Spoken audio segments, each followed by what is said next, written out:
ලංකාවේ මධ්‍යම කඳුකරයේ තියෙන කඳු පන්ති අතරින් ප්‍රධාන කඳු වැටියක් තමයි නකල්ස් කඳු පන්තිය කියලා කියන්නේ. එහෙම නැත්නම් දුම්බර මිටියාවත. දුම්බර මිටියාවතේ තියෙන එක කන්දක් තමයි රිවර්ස්ටන් කියන්නේ. ඉතින් අපි ඔන්න අද මේ ගමනේ යන්නේ රිවර්ස්ටන් වලට. එහෙනම් ඔයාලත් එන්න අපිත් එක්ක රිවර්ස්ටන් ගමනේ අත්දැකීම විඳ ගන්න. ඔයාලා මෙන්න මේ කතාව අහලා තියෙනවද? මාතලේ ටවුන් එකෙන් රටකජු ගොට්ටක් අරගෙන බස් එකේ නැගලා හෙට්ටිපොලට ගිහිල්ලා හෙට්ටිපොලේ ඉඳලා ආයෙම මාතලේට එන්න ඕන කියලා කතාවක්. එහෙම කියන්න හේතුව දන්නවද? එහෙම කියන්න හේතුව තමයි මේ ගමන වැඩිලා තියෙන ලංකාවේ තියෙන සුන්දරම පරිසර කලාපයක් හරහා. එක විනාඩියෙන් පැය ගානේ පරිසර කලාප කිහිපයක් හරහා මේ ගමනේ යන්න පුළුවනි. ඔන්න අපි අද යන්නේ ඒ පාර දිගේ. ඒ වුණාට බස් එකෙන් යන්නේ මේ අපේ බයිසිකලෙන් තමයි අපි මේ ගමන අද යන්නේ. ඒ වගේම මේ කන්දට රිවර්ස්ටන් කියන නම ලැබීම පිළිබඳ හරිම සුන්දර කතාවක් තියෙනවා. ඉංග්‍රීසීන්ගේ කාලෙදි මේ ප්‍රදේශයේම තිබුණේ ඒ වගාව. ඉතින් ඉංග්‍රීසීන් ඒ වතුවට තමන්ගේ වාහන වලින් යනකොට මේ මාර්ගයේ ගමන් කරන්න හරිම අපහසුයි. මොකද මාර්ගයේ වංගු බහුලයි කඳු වැටියක් නිසා හරිම අපහසුයෙන් තමයි ඉහළට ගියේ. තමන්ගේ වාහන රිවර්ස් කරනවා, ටර්න් කරනවා, රිවර්ස් කරනවා, ටර්න් කරනවා. එතකොට මෙන්න මේ විදිහට ගිහිපු නිසා රිවර්ස් කරනවා, ටර්න් කරනවා නිසා මේකට රිවර්ස් ටර්න් කියන නම ලැබිලා තියෙනවා.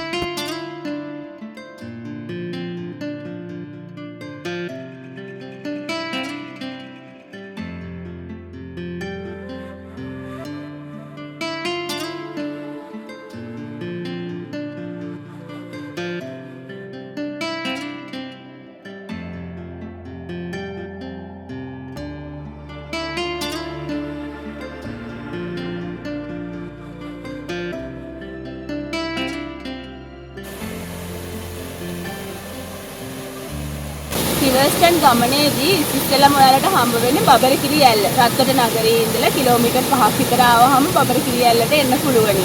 මේක ඉතාමත් සුන්දර දිය ඇල්ලක්. මේ දිය ඇල්ල පෝෂණය වෙන්නේ නකලස්සියෙන් ගලාගෙන එන දිය උල්පත් වලින්. ඒ විදිහට ගලාගෙන එන බබරකිරි ඇල්ල තට්ටු තුනකින් කඩාගෙන වැහිලා අබන් ගඟට එකතු වෙලා අවසානයේ මහවැලි ගඟට එකතු වීම සිදු වෙනවා. ඒ වගේම බබරකිරි ඇල්ල කොටස් දෙකකින් යුක්තයි. ඉහළින් තියෙන්නේ කුඩා බඹරකිරි ඇල්ල, පහළින් තියෙන්නේ මහ බඹරකිරි ඇල්ල. ඒ වගේම මේ බඹරකිරි ඇල්ල ගැන කතා කරනවා නම් බඹරකිරි ඇල්ල නම වැටීම සම්බන්ධයෙන් රසවත් කතන්දර කිහිපයක් තියෙනවා. මේ ප්‍රදේශයේ තියෙන ගස්වල බඹරවද තීතු නිසා මේ දියැලට බඹරකිරි ඇල්ල කියලා නම ගන්න කියලා කියනවා. ඒ වගේම මේ බඹරකිරි ඇල්ල කඩාගෙන වැටෙන බඹරයක් ආකාරයට සුරිනම්වමින් නිසා ඒ නම ලැබුණ කියලා කියනවා. ඒ වගේම මේ ගමේ මිනිස්සු විශ්වාස කරනවා අකුණක් වැදීම නිසා ඉහළ තියෙන විශාල ගල් පහළට එමේ ගැල්ලේ සුන්දරත්වයේ 50%කින් විනාශ වුණා කියලා. කොහොම වුණත් හරිම අලංකාර දියැල්ල. මේ දියැල්ල ඉහළ කොටසින් තමයි රත්තොට ප්‍රදේශයට ජලය සපයන්නේ. ඒ නිසා රත්තොට ප්‍රදේශවාසීන්ට මේ දියැල්ල රත්තරන් හා සමානයි කියොතින් නිවැරදි. ඔයාලා දියැල්ල බලන්න එනවා නම් මේ සුන්දර පරිසරය විනාශ කරන්න එපා. ඔයාලා අරගෙන එන හැමදේම ආයෙම රැගෙන යන්න කිසිම දෙයක් දාලා යන්න එපා. මොකද රත්තොට ප්‍රදේශයේ මිනිස්සුන්ට මේ ජලය රත්තරන් හා සමානයි.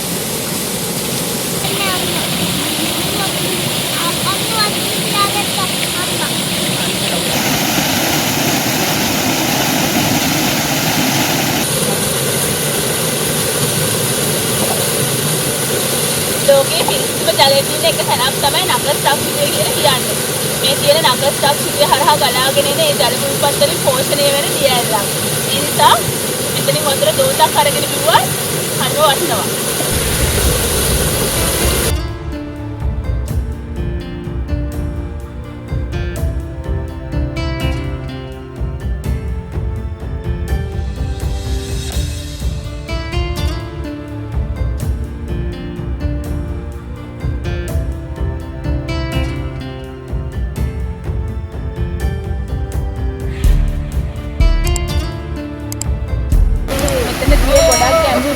ඔයාලා මෙතනට එනවා නම් නාන්න නම් එපා. මොකද මෙතන ජීවිත ගණනාවක් දී අරගෙන තියෙන මේ වෙනකොට මේ පරිසරය හරිම සුන්දරයි. සුන්දරත්වයේ විඳින්න. හැබැයි තමන්ගේ පරිස්සම ගැන කොටම කලින් හිතන්න.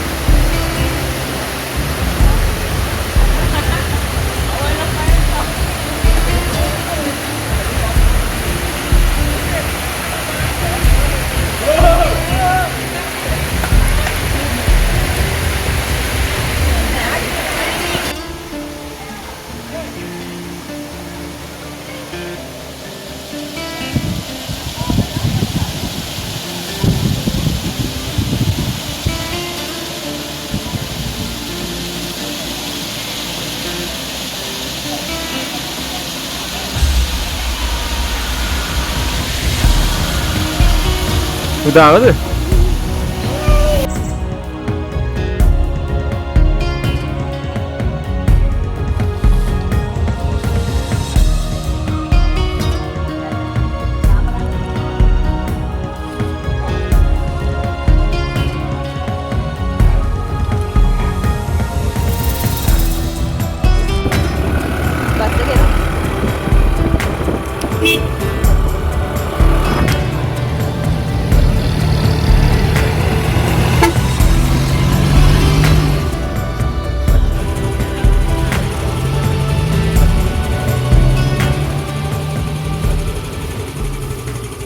දුම්බර මිටියාවත ගොඩක් ප්‍රසිද්ධනේ කිතුල් නිෂ්පාදන වලට. ඉතින් රිවර්ස්ටන් යනවා නම් ඔයාලට කිතුල් ආශ්‍රිත නිෂ්පාදන ගොඩක් ගන්න පුළුවනි. ඒව හඩවල වල තියෙනවා. දැන් මේ අපේ පුතා කන්නේ කිතුල් යෝගට් එකක්. කිතුල් කුකීස් තියෙනවා. කිතුල් චොක්ලට් තියෙනවා. කිතුල් අයිස්ක්‍රීම් තියෙනවා. කිතුල් චොක්ලට්. ඒක ලොකු ගාණක් වෙන්නේ නැහැ. සාමාන්‍ය ගානට ගන්න පුළුවන්. කිතුල් පිටි වලින් තමයි මේක නිෂ්පාදනය කරලා තියෙන කුකීස් එක. මේ සියලුම නිෂ්පාදන කිතුල් වලින් තමයි කරලා තියෙන්නේ.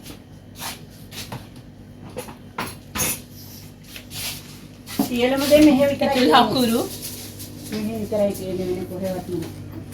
මේවා මෙහෙම හදන ඒවා. ඒ නිසා ඔරිජිනල් බඩු. කිතුල් බීම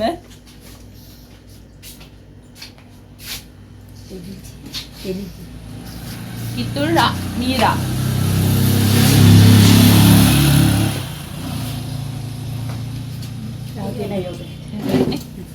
යෝගට්. එවන් කිතුල් පැණිත් හම්බ වෙනවා යෝගට් වලට දාගෙන කන්න. බීම වලට තියෙන එක ඉවරයි.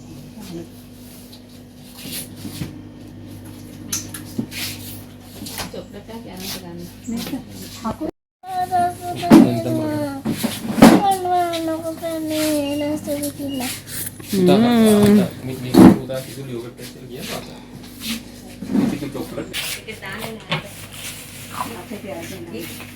ජීවිතේ පළවෙනි වතාවට තමයි කිතුල් යෝගට් එකක් කන්නේ.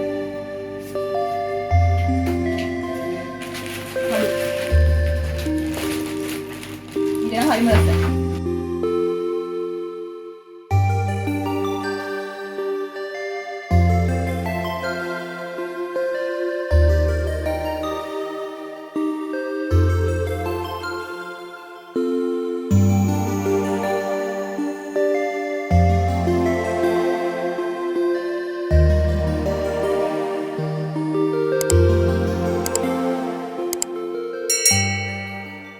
අපි දැන් ප්‍රවිෂ්ඨ වෙලා තියෙන ලෝක උරුමයක් වෙන නකස් රක්ෂිතය ඇතුළට අපි මේ ගමන් කරන්නේ කඳුකර සදාහරිත වනාන්තර හෙවත් වලාකුළු වනාන්තර මැදින්.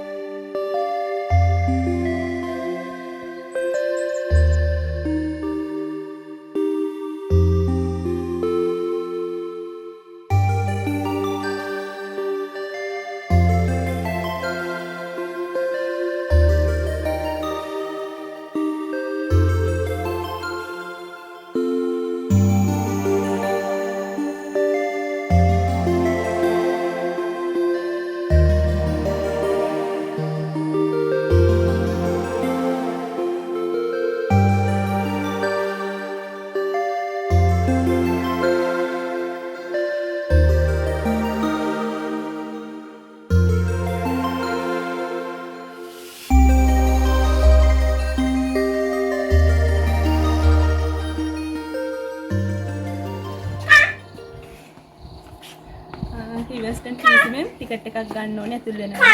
රුපියල් 70ක් වෙන එක ටිකට් එකක්.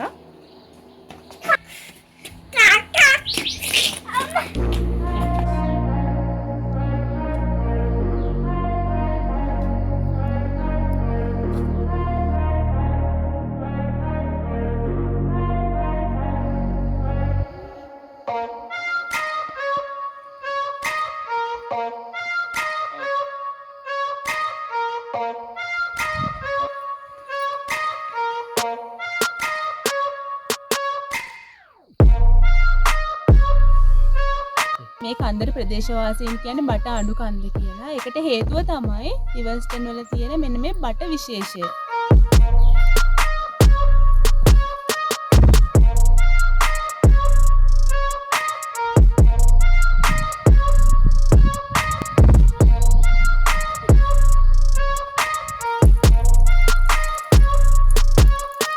වතුර ගන්න නම් කිසිම තැනක් නැහැ. අපි වතුර පුරව ගන්න දැන් මේ නකස් සක්ෂිතෙන් එන දියසීරාවල් වලින් එන වතුර වලින්. මේ දවස්වල පෑවිල්ල ඒ නිසා හරිම අඩුයි මේ වගේ තැන්. උනට ඒ වගේ තැනක් හම්බ වුණා. වතුර ටික නම් හරිම කූල්.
පයින් යන්න තියෙන දුර ප්‍රමාණය වැඩි නිසා රිවර්ස්ටන් කඳු මුදුනට යන්න අපිට මේ වගේ ෂෝට් කට් භාවිතා කරන්න පුළුවන්. අපි දැන් මෙතන යන්න තමයි හදන්නේ.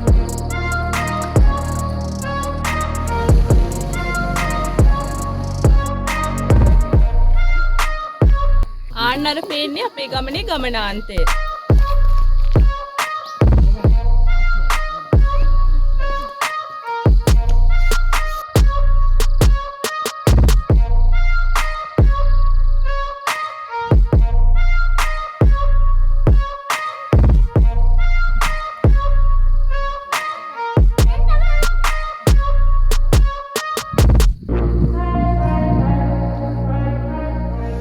පහලින් පේන්නේ පළසක් එළුව වගේ වලාකුළු වනාන්තර. මේ ප්‍රදේශයේ සුලන් මුහුණතේ පිහිටලා තියෙන නිසා තියෙන ශාක සියල්ලම මිටි. ඒ වගේම ශාක පත්‍ර කුඩායි කඳුකර වනාන්තර වලට ආවේනික ශාක තමයි මේ පරිසරයේ තියෙන්නේ. ඔන්න දැන් අපි ඉන්නේ රිවර්ස්ටන් ගමනේ හමු වෙන තවත් සුන්දර තැනක. මේ තියෙන්නේ රිවර්ස්ටන් සුලන් කපොල්ල. එහෙම නැත්නම් බට අඩු සුලන් කපොල්ල. ලංකාවට හමාගෙන එන නිර්දිග සුලන් ප්‍රවාහ වියලි කලාපයට ඇතුල් වෙන කපළු දෙක අතරින් එක කපොල්ලක් තියෙන රිවර්ස්ටන් වල. එතකොට මේ තියෙන්නේ රිවර්ස්ටන් සුලන් කපොල්ල. මෙතනින් පැයට කිලෝමීටර් 7.2ක පමණ වේගයෙන් සුලන් හමාගෙන යනවා. ගහගෙන යන්න තරම් හුලඟක් තියෙනවා මෙතන. හැබැයි අද නම් එච්චර සුලඟ තද නැහැ.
රිවර්ස්ටන් කඳු මුදුනට ආවට පස්සේ විදුලි සංදේශ කුළුණු කිහිපයක්ම දැක ගන්න පුළුවන්. මේ තියෙන රිවර්ස්ටන් කඳු මුදුනේ තියෙන ඒ විදුලි සංදේශ කුළුණ.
අම්මට හෙල්ප් කරා.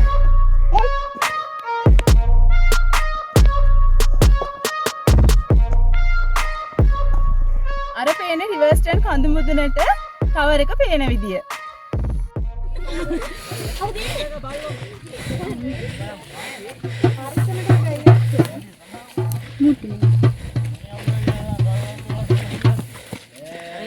ඔන්න දැන් මම ඉන්නේ රිවර්ස් ටර්න් වල තියෙන තවත් ලස්සන තැනක. මෙතනට ලස්සනට වටේම බලා ගන්න පුළුවන්. මගේ මේ පිටිපස්සෙන් පේනවා මානිගල කන්ද, ඒ වගේම ලකේගල කන්ද පේනවා මේ පැත්තෙන්, ගොම්බාණිය කන්ද, ඒ වගේම පහලින් පේනවා ඇටන් වල පුරාණ ගම්මානය, ඒ වගේම අර ඈතින් පේනවා කඩුගඟ ජලාශය. මෙතනට ලස්සන view එකක් බලා ගන්න පුළුවනි.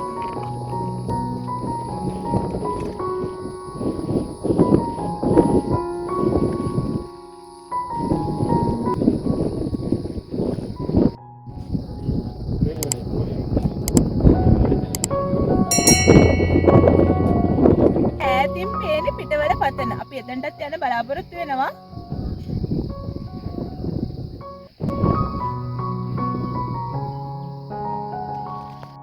ඇටන් වල ගම්මානේ තියෙන හෙල්මලු වගාක්‍රම මෙතනට හරි ලස්සනට බලා ගන්න පුළුවන්.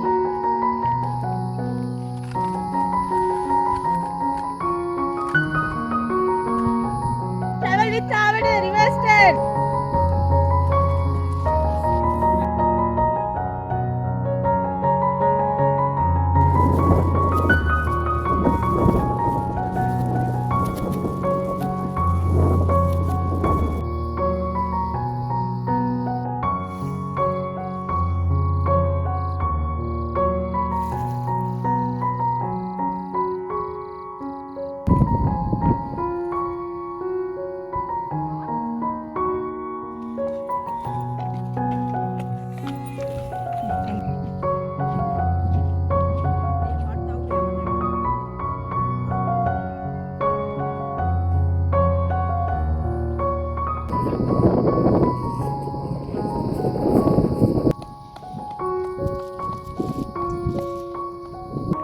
මගේ මේ පිටිපස්සෙන් පේන්නේ අපි දැන් ගිහිපු රිවර්ස් ටර්න් කන්ද.